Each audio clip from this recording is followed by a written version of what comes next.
Now that you've set up your individual planner, you can now go and fill it out. Always make sure you first decide on which date you need to enter the lesson plan for by clicking on the date in the calendar icon. Then I can go and fill out the 5 required sections.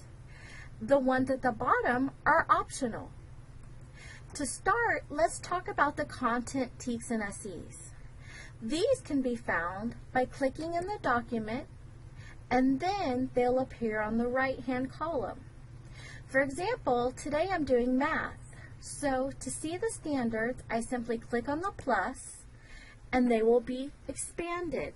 They are color-coded if they're based on readiness, supporting, or if you have process or figure 19.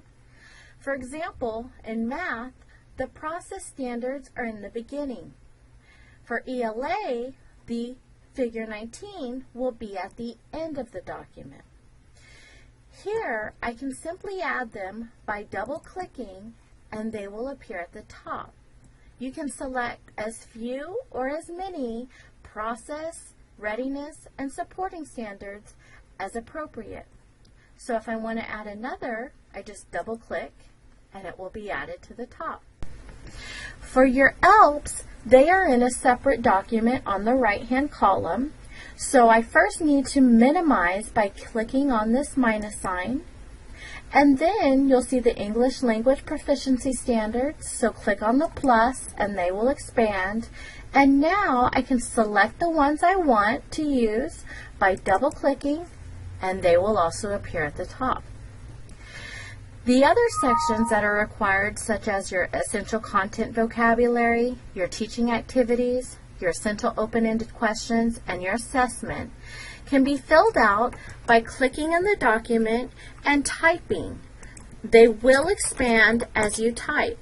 When you're done typing, make sure you always click Save, and it will save your lesson plan. If you'd like to attach a document, you can do so by scrolling to the bottom and clicking on the paperclip. Here, I can choose a file from my computer to attach. I can also attach a test that has been created in Eduphoria. When you're done selecting the document, click Attach File, and it will be added. You can also print your entries. You can send this lesson plan to a different date by clicking on this icon, selecting the date and the subject if necessary, and click OK. And then you'll get another option where you must click OK as well, and it will be sent to that day. If you are using your own template that still has the 5 required sections, you can upload that here. To do that, you need to first delete this lesson plan by selecting it and pressing delete. You can then either type or paste your lesson plan. Make sure though, when you're ready to save it, you click on this option and you set as default text for entry. This will save it to use for all the additional days of the year. If you need to remove it, you can click on this entry and you can remove it from that day. And as always, when you're done, make sure you click Save.